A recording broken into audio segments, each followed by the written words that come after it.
Bonsoir et bienvenue chez Palf. Salut Palf. Je vous présente Dempsey Morel, un copain qui nous rejoint sur le studio, et on va parler de disto metal.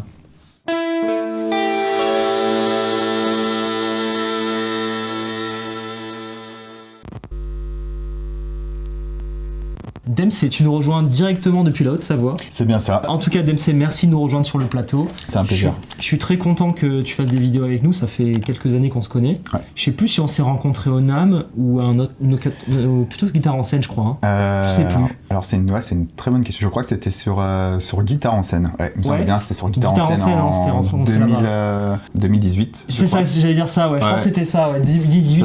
Après, on s'est revenu au NAM en 2019. Ouais, c'est ça, ou même 20, je sais plus. Enfin, on s'est vu quelques fois. Et c'est vrai qu'on a eu pas mal l'occasion de discuter, de parler musique, de jouer de la gratte et tout. Et je sais que tu as un style un peu différent des personnes qu'on reçoit sur le plateau. Disons que voilà, on le voit à la guitare.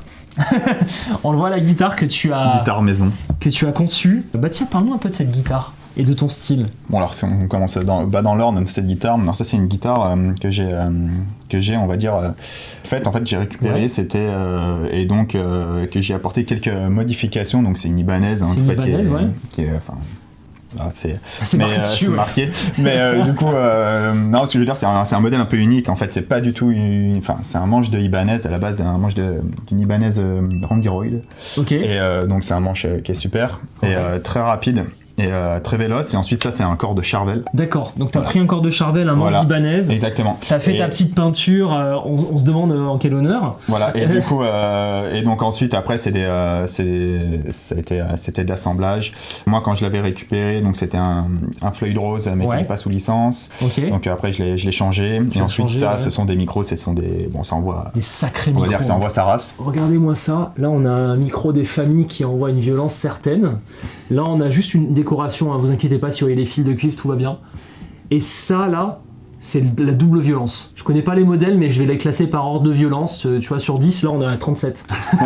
Ouais, c'est un X2N, et c'est vrai que c'est franchement c'est la mort ça. Voilà. Donc on a compris, t'aimes bien les gros sons, tu as un tribut de Van Halen. Donc que j'ai monté récemment, et donc là qu'on n'a pas encore on va dire démocratisé et popularisé, parce qu'en fait on a deux équipes, donc il a fallu retrouver un autre chanteur. J'ai deux équipes super top avec des musiciens qui sont extrêmement bons. Il s'appelle comment ton tribut? Hot for Teacher. Hot for Teacher. Allez regarder ça. Ok. Chaud pour la prof. Ouais, nickel. Nickel. Ça va bien dans le délire. Ton ampli, c'est quoi? Alors là, je joue bientôt. Je vais passer chez Victory. Ah, lequel? Le Kraken. Ah bah voilà, tu peux l'essayer. Alors là, on a la version petite tête. Il y a une version grosse tête. Ouais, exactement. Alors, tu prends la grosse? Non, je suis en version petite tête. Ouais. Petite tête, ouais. Et puis donc, ce sera Victory là très prochainement. Et ils sont très cool dans l'équipe. Je sais pas si tu les connais un peu dans l'équipe. Ouais, je les connais. Ouais. Donc du coup. Tu vois, ils nous ont fait un super deal. Là, cet ampli à la base, c'était un prêt. Tu vois, je leur ai dit, j'ai besoin d'un ampli qui fait un peu plus de bruit que le Kelt. À la base, on avait acheté un 5150, on n'avait pas kiffé, c'était vraiment cheap. Et tu vois, ils nous ont prêté ça pendant 2 ans, là, le Kraken, et ils sont contents des vidéos qu'on a fait, ils nous l'ont laissé. Et bah génial. Et du coup, moi j'aurais pas la même baffle que celui-ci, j'ai un truc plus moderne, j'aurais dû rester sur quelque chose de vintage, parce que en voir mes ongles et ma guitare, j'aime bien quand même les sons, tu sais, vintage. Je suis pas vraiment amateur forcément de toujours gros sons. Oui, tu veux que ça envoie quelque chose de lourd, mais avec un peu de chaleur, quoi. Voilà, avec de la chaleur, tu vois. Je suis pas forcément fan des sons ultra modernes non plus, donc on en parlait tout à l'heure, tu me disais par exemple le Neural Quad Cortex, le Neural DSP, c'est un truc qui, en vrai, tu utiliserais ça, tu serais peut-être content, mais toi ça te plaît pas. Tu veux trouver un truc un peu sympa. En fait, c'est vrai que l'ère du numérique, c'est vraiment bien. Enfin, je veux dire, comme des mecs, on en reparlera un peu plus tard, mais toi, à l'époque, des gars comme, je sais pas, comme Jimmy Page ou des Eric Clapton, on sait pas, tu sais pas, on n'en était pas là, on était à l'analogique, et c'est vrai qu'ils avaient tous des pédales. Maintenant, qu'est-ce qu'ils auraient fait eux à l'époque? Tu sais, est-ce qu'ils seraient passés? On sait pas, et c'est vrai que la technologie fait des belles choses. Alors, en tout cas, eux, ce qu'ils avaient, ils avaient des pédales, certes, mais ils avaient surtout des beaux amplis. C'est ça en fait qui était beau à l'époque. Belle guitare, bel ampli, et justement, c'est le but de cette vidéo, tu me tends une perche monumentale. On est sur des pédales de disto qui vont essayer de redonner le goût qu'on avait avec ces amplis d'époque. Ouais, exact. Ouais, et donc c'est ça qu'on va essayer de retrouver avec ces pédales, parce que ces pédales-là n'existaient pas dans les années 80 et même avant. C'est pas ce qu'on utilisait à l'époque. Alors peut-être si avec Boss qui avait peut-être sorti 2-3 machins, genre je sais pas quelle année c'est la Metal Zone, mettez-le en commentaire. J'ai pas l'année en tête. On devait être pas loin, mais c'était pas l'idée du siècle, quoi. Ils avaient la Rat, ils avaient la Big Muff, ils avaient des choses comme ça. Mais des pédales qui vont simuler des amplis, c'est un peu plus récent, c'est ce qu'on appelle les amp in a box. Et justement, c'est le but de cette vidéo, c'est de parler de disto un peu métal, et finalement de se rendre compte que les disto métal, souvent, ont pour vocation de simuler un ampli. Parce que c'est ça finalement ce qu'on recherche. Le son qu'on a en tête et qu'on a envie de retrouver, ça va être celui d'un ampli qu'on a écouté. Par exemple, tu vas avoir des Mesa Boogie, tu vas avoir des Marshall, tu vas avoir des choses comme ça. Tiens, je pense par exemple à cette JHS qu'on a là. C'est la JHS signature avec Andy Timmons. C'est un JCM 800 avec un boost. C'est ça. Voilà, c'est ça en fait ce qu'on aime dans les distos. Le Rêve G3, ben, ça va être un canal de l'ampli Rêve Generator 120, je crois, un truc comme ça. Un truc énorme qui envoie plein de gains de partout, et il y a plein de canaux. Le truc, t'as 20 boutons, t'as 20 boutons de partout, et ils ont dit tiens, on va faire des pédales pour chaque canot. Voilà, c'est ça en fait l'idée. Là, le Shelby de Signal Chain, pareil, je crois que c'est un ampli mu, quelque chose comme ça. Brian pourra mieux le dire que moi, j'ai pas toute l'histoire en tête, mais allez voir sur palf.fr, il y a Julien qui vous a écrit une belle description, une belle petite histoire. Donc voilà, on va parler de tout ça aujourd'hui. Pour le comparatif, on a mis plein de distos et une OD 808, c'est Jean-Régis qui a eu cette idée, c'est-à-dire d'arriver avec le cliché boost de volume à fond, gain à 0, pour tighter un peu les distos qui en ont besoin. Parce que tu verras les distos, le problème que tu peux avoir en format pédale, c'est comparé à un ampli, si jamais t'as trop de basses qui rentrent, ça va baver. Et donc on doit faire attention à ça. La Full Bore Metal, pour ceux qui ne la connaissent pas, c'est en gros la Metal Zone des mixeurs. Ouais, en clair, c'est ça, ouais. En clair, c'est ça. Ils ont toujours fait quand même, ça fait des années maintenant, ça fait quoi, 50 ans que ça existe, cette marque ? Au moins, ouais, je pense, hein. Ils ont toujours fait du bon boulot. Ils ont toujours fait du bon boulot, ça reste quand même une entreprise qui fait de la fabrication en chaîne, asiatique. C'est pas forcément les choses qu'on veut mettre en avant sur Palf, mais c'est quand même bien de mettre en avant un produit qui dépasse pas les 110, 120 euros. Ouais, bah c'était ça, et puis c'est vrai que ça a de la patate. C'est quand même une boîte américaine qui fait ça, j'espère, avec de l'éthique, on ne sait pas, on peut pas savoir. Et ils ont quand même des produits cool chez Mixer, ils ont quand même une part d'innovation qui n'est pas oubliée. Donc voilà, on va écouter ça. Ton son clair dans le Kelt.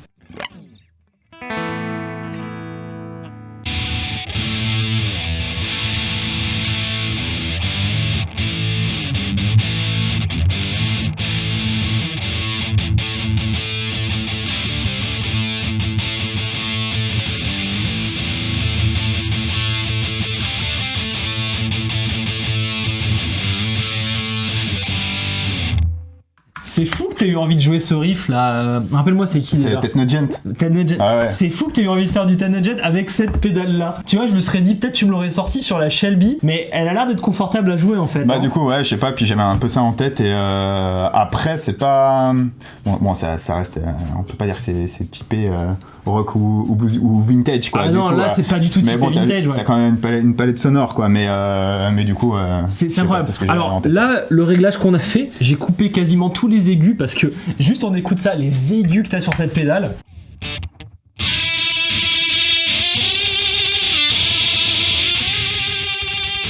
Et le pire, c'est qu'il y a un mode scoop.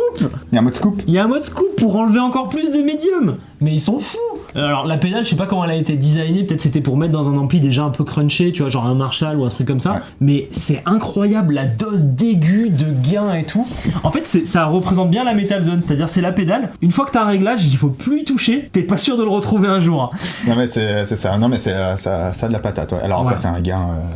En vrai, tu veux faire du métal et t'as 100 balles dans la poche, ça marche. Ouais. Voilà, ça marche. Mais ouais, c'est des sons en général, quand on les teste la première fois, t'es flatté. Tu vois, t'as vraiment une impression de gros sons, de belles choses, mais dès que tu mets ça dans un enregistrement, en fait, tu te dis, bah c'est pas du tout ce qu'il faut. Ouais, c'est évident. Et puis c'est vrai que quand on a tendance, on était un peu pareil, enfin, je pense tous, à part peut-être les personnes plus évoluées que nous, peut-être qui ont commencé, tu vois, je sais pas, il y en a qui se sont dit tout de suite, mais moi en fait, ce que je cherchais, c'était vraiment des sons, tu penses pas à dire, je veux simuler un ampli, je veux pas, ce que tu veux, c'est prendre ta pédale et que ça envoie. T'appuies, tu veux vraiment une différence énorme. Énorme. Avec un gain, que ça soit doux sous les doigts, tu vois. Alors tu t'allais chez Boss, la Metal Zone, chez Mixer, autrement moi j'avais pris la Metal Planet qui faisait Metal Planet. C'était une pédale, elle était noire, qui c'est qui faisait? C'était TC Electronics. Ah, TC Electronics, il faisait ça. Qui faisait la Metal Planet, ouais. Ou alors Behringer, je vois bien faire un truc aussi sale comme ça. Ouais, mais c'est vrai que c'est des sons où voilà, ça pousse et puis après c'est pas... Ça envoie violemment. Voilà.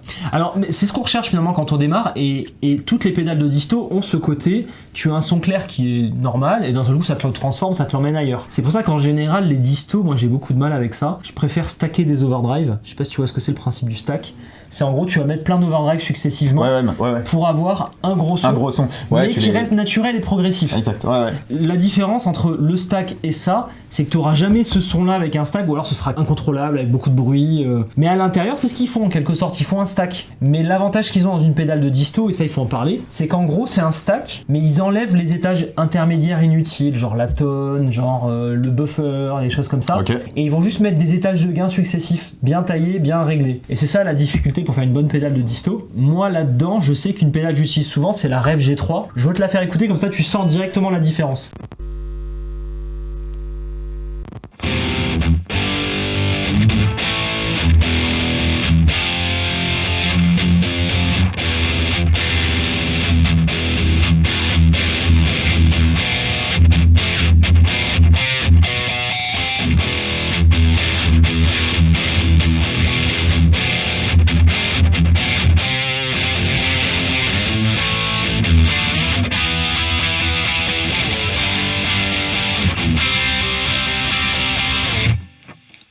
Celle-là, c'est une disto que j'aime beaucoup. Je sais pas comment t'as ressenti le truc. C'est quand même plus profond, tu vois. C'est plus riche, c'est plus chaud. Et t'entends déjà plus de punch. Ouais, et puis plus l'harmonie de la guitare, toi. Je trouve que c'est ce qui est important, c'est de pas avoir un son, tu sais, qui est vide quand tu joues. C'est quelque chose où t'entends vraiment, on va dire, mais toute l'énergie de la guitare. T'es vraiment toute l'harmonie de la guitare, t'entends. Ça c'est bien. Spirituel, j'adore. Mais celle-là, ce qui est cool, c'est que vraiment t'as le low punch, c'est-à-dire tu vas vraiment chercher dans les bas très bas. T'as les aigus qui peuvent monter aussi. C'est super bien fait. Franchement, au niveau pédale de disto, c'est super bien fait. Après, moi, je l'ai toujours utilisé tout seul. Je ne sais pas si dans un groupe, ça marche. Tu vois, c'est ça qu'il faut voir aussi. Donc, celui qui a envie de se faire plaisir à la maison, pour moi, déjà, celle-là, c'est une de mes préférées. Après, si tu joues avec d'autres gens, je n'ai jamais essayé, faut voir. Toi qui as un groupe, tu pourras nous dire. Ouais, bien sûr. Après, c'est vrai que puis la finition aussi. J'étais surpris de la finition. Toi, tu kiffes ce côté un peu violet. Un peu violet comme ça. Moi, je trouve pas ça beau, mais c'est personnel. Moi, c'est bien. C'est chouette. Mais c'est ça. Mais c'est vrai que dans le monde de la pédale, ça, j'ai toujours remarqué. J'ai toujours aimé ce que les autres n'aiment pas. C'est-à-dire moi. Qu'est-ce que tu aimes alors? Déjà, la peinture brillante, j'aime pas ça du tout. Moi, j'aime quand c'est mat. Le brillant, j'aime pas. Voilà, même le satiné, déjà, ça commence un peu à me faire quelque chose. Et moi, j'aime le mat. J'aime pas les couleurs. Regarde les pédales à Nassance, quoi. Voilà, non, c'est vrai que c'est pas flashy. Quand il y a des paillettes, j'ai envie de dégueuler par terre. Voilà, j'ai un truc, c'est personnel. D'accord, c'est assez tranché comme avis, hein, mais... Ouais, de toute façon, il y a autant de goût que... C'est ça, chacun on est d'humain,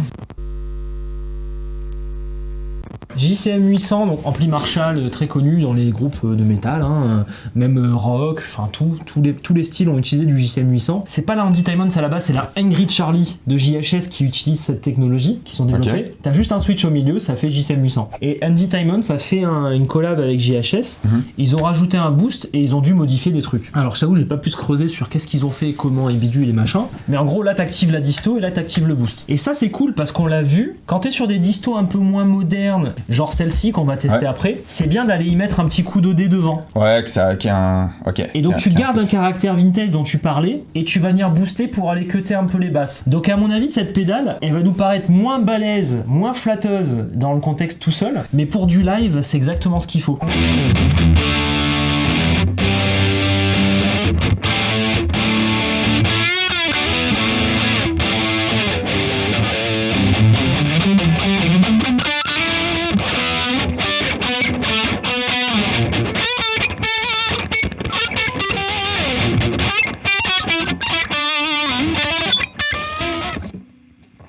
Ok, Là, il y avait moins de gain en effet, moins de violence, moins de présence. Mais par contre, j'ai trouvé le grain beaucoup plus vintage, beaucoup plus sympa. Ouais, pareil, mais c'est une super combinaison là qu'ils ont fait de cette pédale, je trouve. Et puis après, c'est vrai que de toute façon, tu demandes une collab avec Andy Diamond, c'est un mec qui est, je pense, très très pointilleux. C'est ça. Et puis ce n'est que JHS. Ça. Et puis, une marque que j'adore. Alors, super petit défaut, on va dire, les deux Switch quand même très proches. Hein. Je passe même pas de. Ouais, alors le problème, c'est que. Putain, je parle en nombre de doigts que je passe.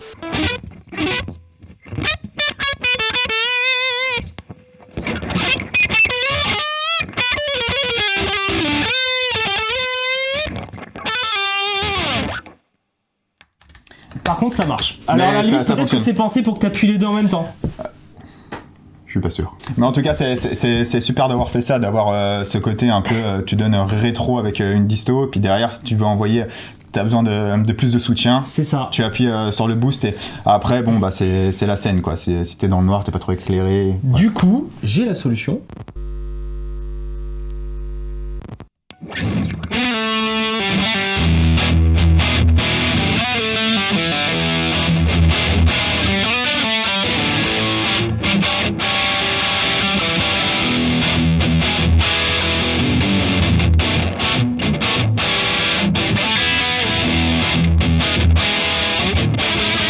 Violence. Ouais, mais tu me l'as fait blouser la petite là.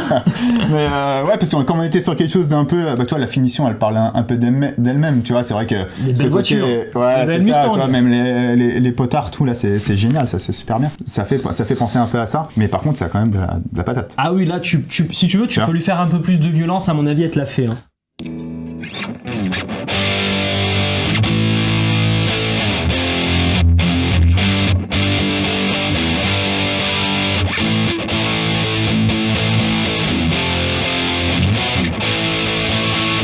Non, c'est très jolie pédale et donc bah c'est français. C'est français, c'est très bien fait à la main et c'est en dessous de 200 balles quand même.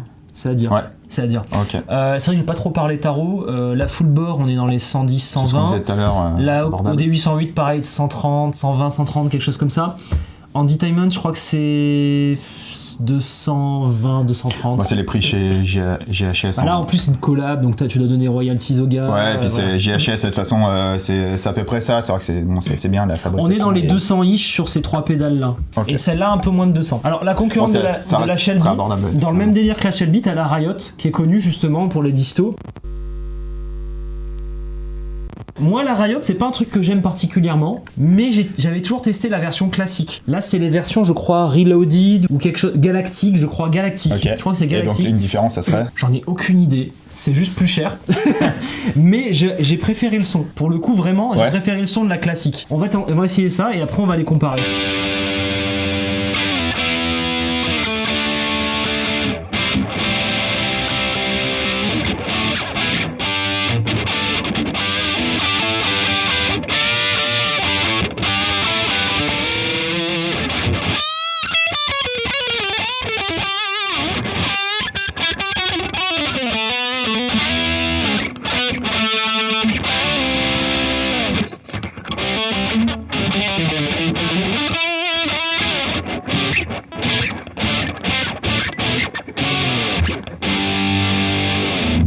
Moi franchement là elle m'a bien épaté. D'habitude je suis allergique à la Riot, tout le monde en parle genre Riot.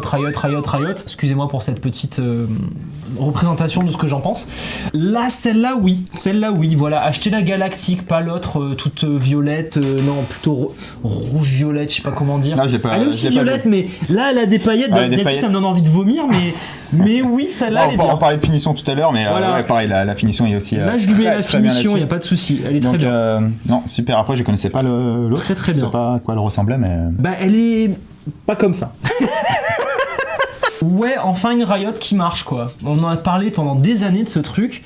J'avais fait un clone, j'ai dit non. J'ai testé la classique, j'ai dit non. Swan, pareil, il m'en parlait, il arrête pas de me dire teste la Riot, machin. Je trouvais pas ça bien. Et là, il y en a une qui me parle. Voilà, c'était important de le dire.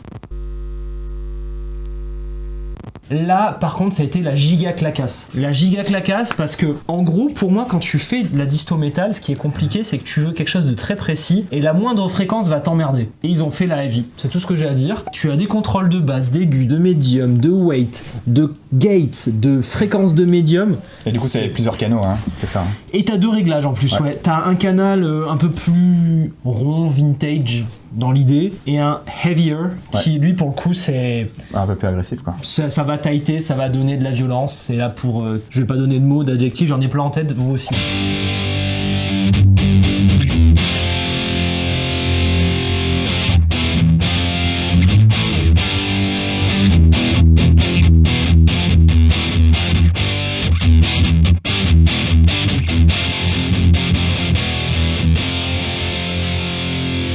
Vas-y, je te passe sur la vie.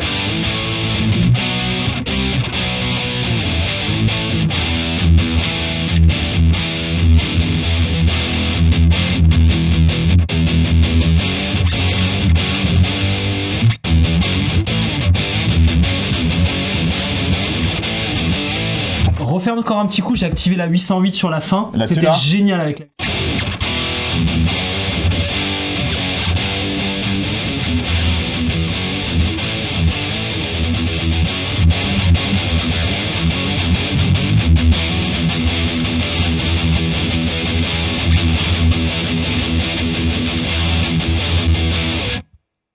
Bonne combi là, hein. Bonne combi. Alors là, on est en plein dans la disto métal. Tu vas pas chercher du vintage, mais si tu veux du métal, pour moi, il y a pas mieux parce que tu peux. Je vais jouer avec l'EQ pendant que tu joues, mais franchement, t'as tellement de possibilités. T'as un noise gate qui est intégré. Là, je l'ai réglé sur natural.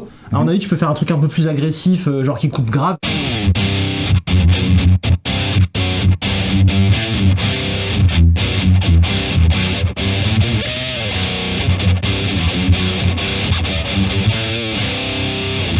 C'est génial, franchement c'est génial, c'est exactement ce qu'il faut pour faire du métal. On va tester un peu l'EQ. Là je t'ai fait un réglage avec les médiums poussés. Vas-y, on essaie ça.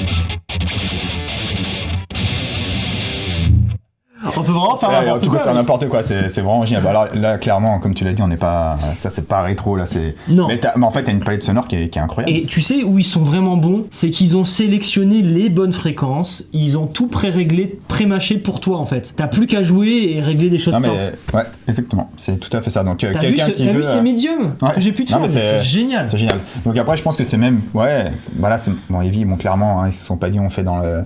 Ah oui, on fait dans les. Non, tu peux pas faire du vintage, non. Non, c'est pas l'idée. C'était pas de faire une pédale pour les couvents, c'était surtout de faire de faire quelque chose avec un... Mais par contre, on peut tout faire, quoi. Selon le réglage, quelqu'un qui fait du rock, quelqu'un qui fait du hard rock, du heavy, du metal, du très lourd, là tu mets une 7 cordes, une 8 cordes là-dessus. Oh là là, la folie.